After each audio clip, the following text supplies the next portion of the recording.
Engels, el inseparable compañero de Marx, tomó algunos capítulos de su obra Anti-Doing y los reunió bajo un título provocador: Socialismo utópico y socialismo científico.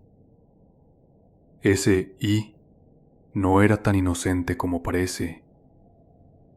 Significaba o utopía o ciencia, soñar o transformar la realidad. Para Engels, todo lo anterior a Marx no era más que ilusión, promesa sin fuerza. Con Marx nacía la ciencia capaz de cambiar el mundo. Lenin lo repetía: Marx es omnipotente porque es verdadero. Y lo verdadero, aseguraban, se reconoce siempre en la práctica. Así se afirmaba el nacimiento de una nueva era. La Unión Soviética era la prueba palpable. El socialismo ya no era un ideal suspendido en el aire, sino una realidad construida. Socialismo real, decían. No un sueño, sino ciencia hecha poder. Pero entonces surge una paradoja, porque ¿qué define al marxismo?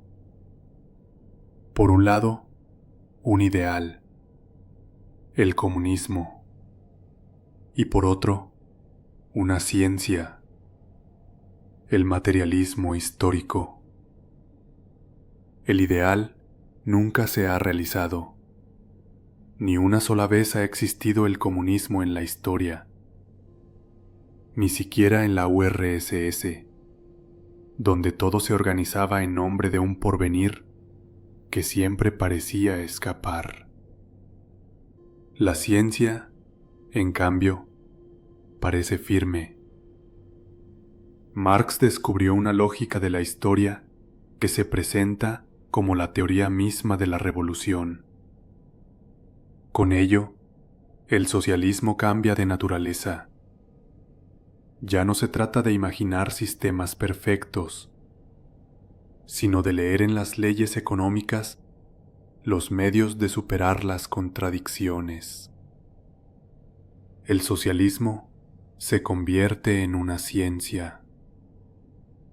Stalin lo diría con todas sus letras: lo que antes era el sueño de un futuro mejor, se ha vuelto un conocimiento verdadero.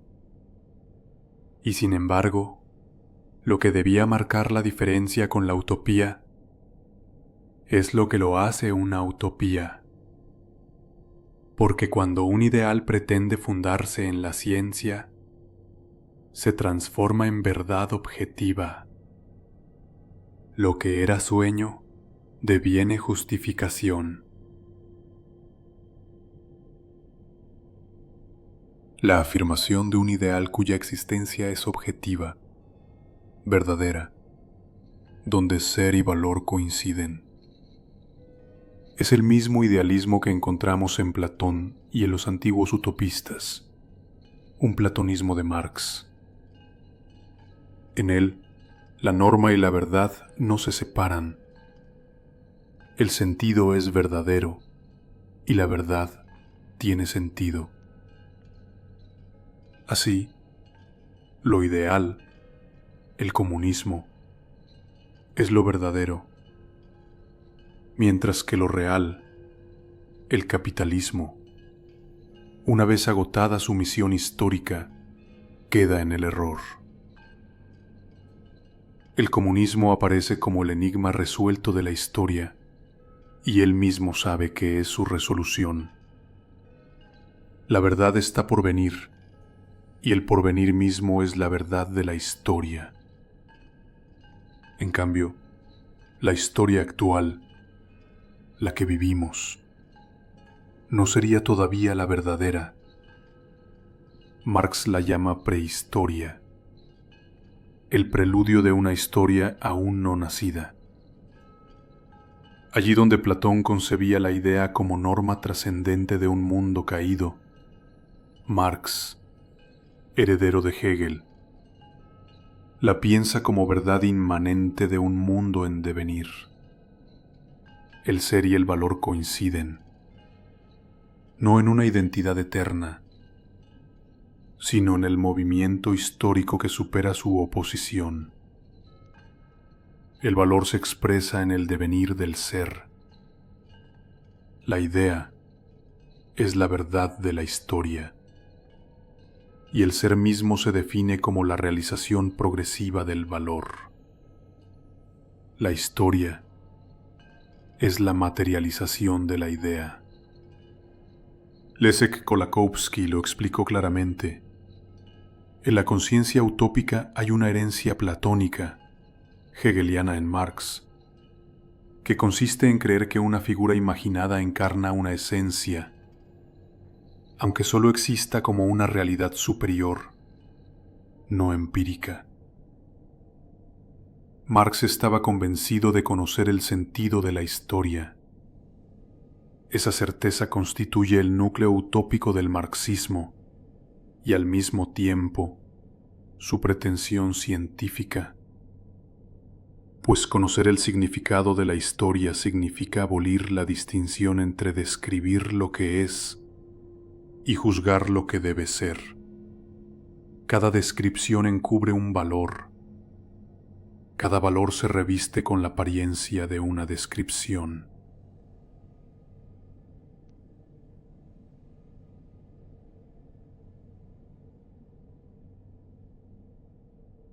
Si el valor y la verdad se confunden, si lo normativo y lo descriptivo están del mismo lado, entonces los adversarios no solo se equivocan, están fuera del bien y de lo verdadero.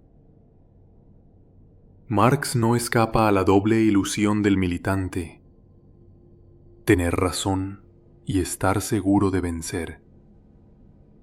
No venceremos porque la práctica lo demuestre. Venceremos porque ya tenemos razón. La práctica se somete a la verdad y no al revés. No hay pragmatismo aquí, sino dogmatismo. La dictadura de una verdad imposible que se convierte en norma para toda acción. De ahí que la victoria parezca natural.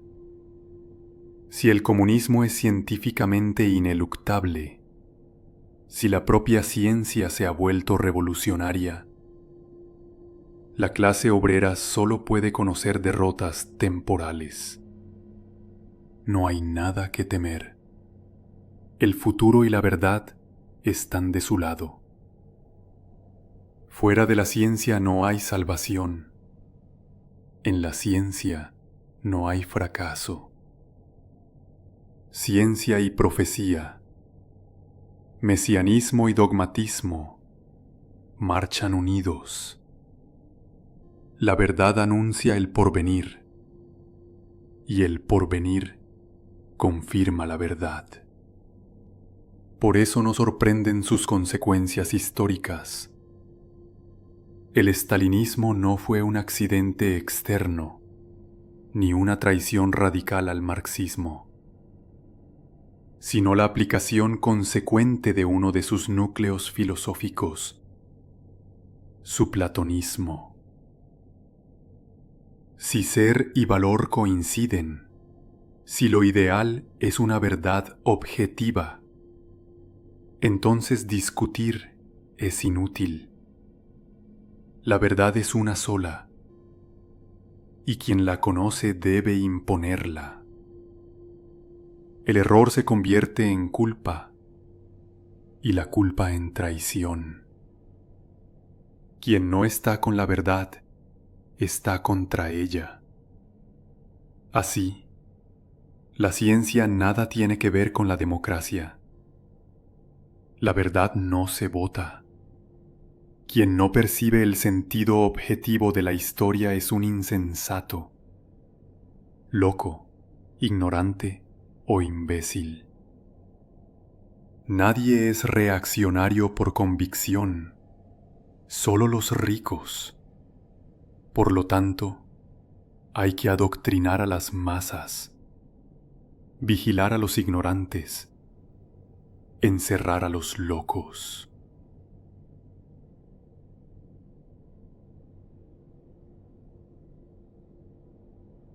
La política estalinista, como en Platón, es religiosa. Todo desciende desde un mundo inteligible que reúne a la vez la verdad, el marxismo como ciencia, la justicia, el proletariado como portador de los valores supremos, y la felicidad, el comunismo como promesa. Ninguno de estos bienes se da realmente aquí abajo, sino solo como horizonte, como objeto de contemplación y fe. Stalin aparece entonces como guía y profeta del Dios por venir. Él ve lo que el pueblo todavía no alcanza a ver. Si la historia tiene un sentido que se revela, se interpreta, se adivina, y solo puede ser pensada, no sentida. El partido, y en última instancia su líder, se erige en intérprete privilegiado, en mediador único de esa verdad. El poder, por tanto, viene de lo alto, de las leyes universales del socialismo, de los principios del leninismo, filtrados a través de un guía absoluto. Lenin mismo lo había dicho: la clase obrera, abandonada a sí sola, no llega más allá del sindicalismo. Es el partido el que le revela su misión histórica, tal como está inscrita en el cielo de la verdad. La conciencia política llega desde el exterior. La revolución se enseña, y en esa enseñanza la pedagogía sustituye a la democracia. La democracia es el libre juego, regulado por leyes, de fuerzas y deseos en conflicto. La pedagogía, en cambio, suspende el error en nombre de la revelación de la verdad. Allí donde todo se convierte en educación de las masas, en propaganda, en crítica y autocrítica, lo que se oculta es la ausencia de verdadera democracia. La pedagogía es la negación de la política, la supresión de sus conflictos.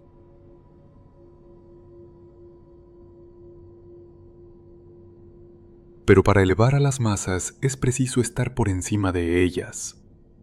No se trata de una ascensión, sino de una asunción. El desarrollo histórico se realiza, paradójicamente, de arriba hacia abajo. Es una lógica religiosa. El poder desciende. Los comunistas marchan a la cabeza de la clase obrera, pero no como iguales que avanzan juntos, sino como los reyes magos que preceden y anuncian el destino de la multitud.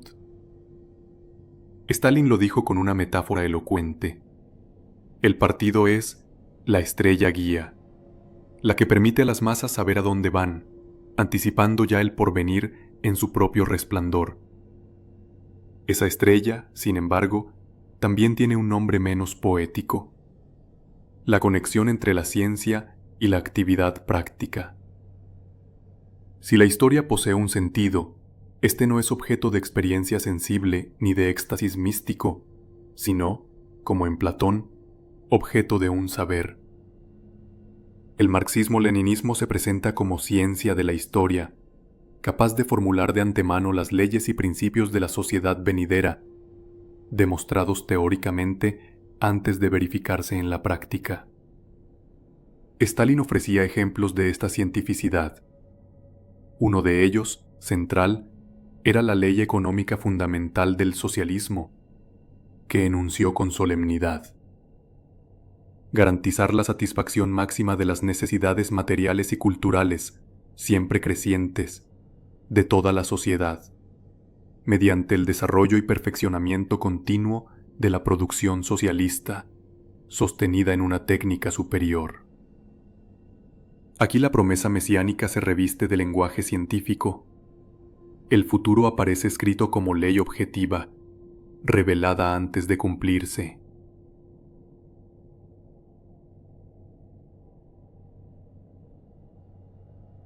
Marx mismo lo formula. Llegará una fase superior del comunismo en la que, Gracias al desarrollo de los individuos y a la abundancia de recursos, la sociedad podrá organizarse bajo un principio simple y poderoso: de cada cual según sus capacidades, a cada cual según sus necesidades. A primera vista, ¿quién podría no estar de acuerdo? Necesidades satisfechas, perfeccionamiento de la producción, abundancia compartida, un horizonte legítimo y deseable. Pero lo llamativo no es el ideal en sí, sino la forma en que Marx lo presenta, no como un sueño, sino como una ley. El deseo se disfraza de verdad científica, el valor se confunde con el ser. Un platonismo invertido, donde el bien coincide con lo verdadero. Así lo interpretan después los marxistas siguiendo a Stalin. Lo llaman una ley económica fundamental del socialismo, objetiva, independiente de la voluntad humana. Engels mismo podía, sin traicionar el espíritu de Marx, hablar de socialismo científico, una ciencia de lo inexistente, pero presentada como certeza probada. Los descubrimientos de Marx, la plusvalía y la concepción materialista de la historia, no describen solo lo que hay, sino también lo que habrá. El socialismo deja de ser un anhelo y se convierte en ciencia, en anuncio racional de un futuro inevitable. Y por una coincidencia feliz, lo que más deseamos coincide exactamente con lo que la razón asegura que vendrá. De ahí la serenidad de Stalin, convencido de que la historia podía leerse como una biología social, regida por leyes exactas, y que para no equivocarse en política, bastaba con obedecer esas leyes, las de la producción, las del desarrollo económico, las del destino mismo de la sociedad.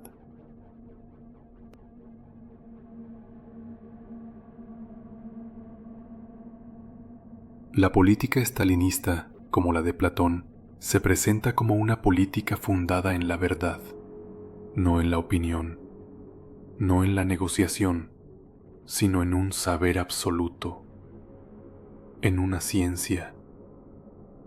Es lo que podríamos llamar una política epistémica, dogmática. Stalin lo expresa con frialdad. La estrategia y la táctica del leninismo son la ciencia de la dirección revolucionaria. Poco importan las formas del poder. Lo esencial es la presencia de una ciencia. Y como Stalin era considerado el mayor sabio de su tiempo, dueño absoluto de esa ciencia marxista, su poder aparecía como necesariamente legítimo, ejercido con o sin consentimiento, con o sin ley. El criterio supremo no es la justicia ni la libertad, sino simplemente no equivocarse en política. Para ello, el partido debía apropiarse de las leyes del desarrollo económico como si fueran leyes naturales, y todo aquel que se desviara de ellas era un error viviente. Stalin se erige entonces como el filósofo rey. De ahí al totalitarismo, el paso es breve. Si solo hay una verdad, solo puede haber un poder. Pero una sola clase nunca es un solo deseo. Aún dentro del proletariado había diferencias, corrientes, tensiones. Para Stalin, esas diferencias eran errores, y los errores había que eliminarlos. Depurar al partido, expulsar a reformistas, oportunistas, patriotas, pacifistas. Y lo mismo fuera del partido, toda la sociedad debía someterse a la disciplina, a la educación, a la reeducación. La política se convierte en pedagogía, terapéutica y represión. Se enseña a los equivocados, se cura a los desviados, se impide que el error se propague.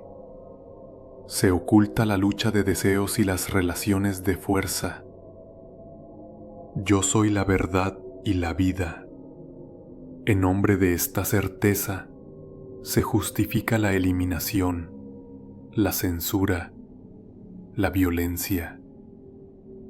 Y la revolución, fiel a su lógica, no llora ni entierra a sus muertos.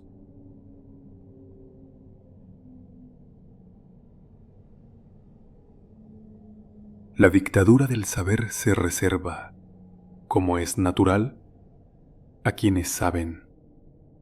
El elitismo nace del dogmatismo. Toda religión necesita su clero. De igual modo, una teoría de vanguardia exige un partido de vanguardia. Un partido que no solo encarne el sacrificio y el espíritu revolucionario de la clase obrera, sino que se arme con el conocimiento de las leyes de la revolución, viendo más lejos que los propios obreros. Aquí, el poder no depende tanto de la clase como del saber. El poder de la clase obrera no es el poder de los obreros, sino el poder del partido que dice representarlos, y el partido, a su vez, es el partido de la verdad. El saber legitima el poder. Los dirigentes mandan porque saben más que los demás. Que sean pocos no importa. Una verdad pesa más que 1000 errores. El poder desciende, como desciende el saber, de arriba hacia abajo. No es el pueblo quien otorga poder al partido, sino el partido quien distribuye poder entre el pueblo. El partido es una ciudad de sabios. Someterla al pueblo sería, en este esquema, una demagogia burguesa. Pero algún día nos dicen, todos eran sabios. Entonces ambas ciudades coincidirán en la universalización de la verdad. Eso será el comunismo, un mundo donde cada uno será libre porque todos tendrán razón.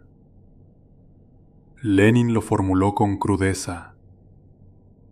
Mientras exista el Estado, no habrá libertad. Cuando reine la libertad, ya no habrá Estado. El poder, pues, no es más que la reacción frente al error y la ignorancia. Cuanto más error, más poder. El estado mismo no es sino el síntoma de lo poco frecuente que aún resulta la verdad. Y si algún día todos fueran élite, si todos fueran sabios, ya no habría poder.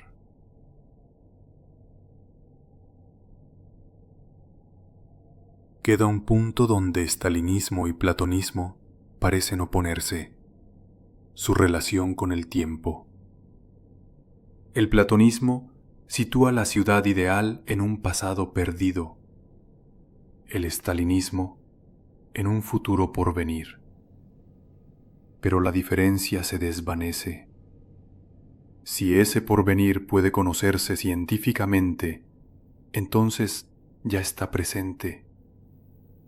Toda verdad es eterna, y lo eterno no espera, se impone desde siempre. Así surge un conservadurismo estalinista, en apariencia paradójico. La sociedad ideal, aunque aún adelante, funciona como modelo absoluto desde ahora. Todo cambio concreto corre el riesgo de alejarnos de esa perfección. El progreso se convierte en reminiscencia. Soñar el futuro es recordar lo verdadero. Lo imprevisto se vuelve amenaza. La filosofía de los burócratas exige que nada esencial cambie. que el porvenir sea solo repetición. Para ellos, la edad de oro está delante, pero la verdad está detrás. En Marx, en Lenin, en Stalin. Alejarse de ellos es alejarse del futuro. Lo imprevisto es contrarrevolucionario. Todo cambio es desviación. Y toda desviación anticipa la derrota. Paradoja del dogmatismo. Solo el conservadurismo, en teoría, es revolucionario en la práctica. Porque si la ortodoxia guarda la verdad del futuro, no moverse es la mejor manera de avanzar. El marxismo no lleva necesariamente al estalinismo, como si fuera un destino inevitable. La historia no se rige por leyes tan simples. Está atravesada por azares, por contingencias que desbaratan toda deducción lineal. Y sin embargo, aunque Marx no conduce forzosamente a Stalin, Stalin no habría sido posible sin Marx. Hay una herencia ambigua. Si Stalin es culpable, Marx no queda del todo inocente. Dentro del marxismo late una tensión peligrosa, su pretensión de verdad absoluta y su ambición de apropiarse del futuro. Dogmatismo y profetismo, dos caras de un mismo gesto. Saber es prever, y todo dogma sueña con anunciar lo que vendrá. Esta unión da lugar a lo que podemos llamar utopía, la creencia en un conocimiento verdadero de un bien que todavía no existe, pero que se promete como destino. La previsión no es el problema. Un meteorólogo puede anticipar el clima de mañana, pero no puede declarar cuál es el buen tiempo. La utopía comienza cuando confundimos previsión con valor, cuando creemos que lo que vendrá no solo es posible, sino necesario y deseable. Es soñar y al mismo tiempo presentar el sueño como certeza científica. Así, la utopía es un platonismo invertido. Ya no coloca lo verdadero y lo bueno en el origen del ser, como hacía Platón, sino en el final de la historia. El porvenir se convierte en norma absoluta. Solo lo que vendrá tiene valor. Lo presente se degrada a simple sombra, a caverna, a prehistoria. El capitalismo mismo no sería más que una etapa ilusoria. Todo queda subordinado al mañana, bajo la promesa de una felicidad futura, y mientras tanto, nuestra vida de hoy se reduce a un bosquejo, a un sueño pálido e incompleto, esperando siempre una verdad que nunca llega, siempre aplazada.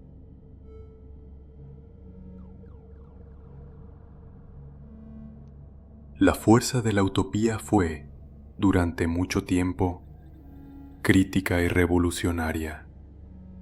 Como la religión, expresa la miseria real y protesta contra ella. Imaginar el comunismo por venir era denunciar el capitalismo presente. El ideal que servía para juzgar al capitalismo ahora absuelve al socialismo. Y en nombre de ese mañana radiante, generaciones enteras pueden ser sacrificadas. Se sufre hoy, pero se promete felicidad para los hijos. Se cometen errores, pero se justifican como pasos hacia la verdad. Se perpetran crímenes, pero se excusan como preparación de la justicia. Se impone el terror, pero se proclama que abrirá el camino a la libertad. Así, la utopía reproduce el engaño central de la religión. Un paraíso aplazado legitima el dolor presente. El sufrimiento se vuelve necesario, casi sagrado, porque anuncia lo que vendrá. Todo está bien, porque todo tiende hacia lo mejor. todo se hace en nombre del mejor de los mundos posibles. La utopía es la religión de los ateos. El porvenir se convierte en tierra prometida, en opio que adormece la vida presente. Caminos dice: la utopía reemplaza a Dios por el futuro, y el futuro se confunde con la moral. Solo vale lo que sirve a ese mañana. De ahí su deriva casi inevitable hacia lo inquisitorial y lo autoritario. Marx, como utopista, no está tan lejos de sus predecesores más terribles, y parte de su doctrina alimenta a quienes lo sucedieron. Bienaventurados los que sufren hoy, porque serán recompensados mañana. El mañana, Dios y Stalin se reparten el mismo papel: anestesiar la conciencia con promesas. Llegaste hasta el final de este video. Deja tu me gusta y compártelo. Recuerda que la utopía es el opio del pueblo.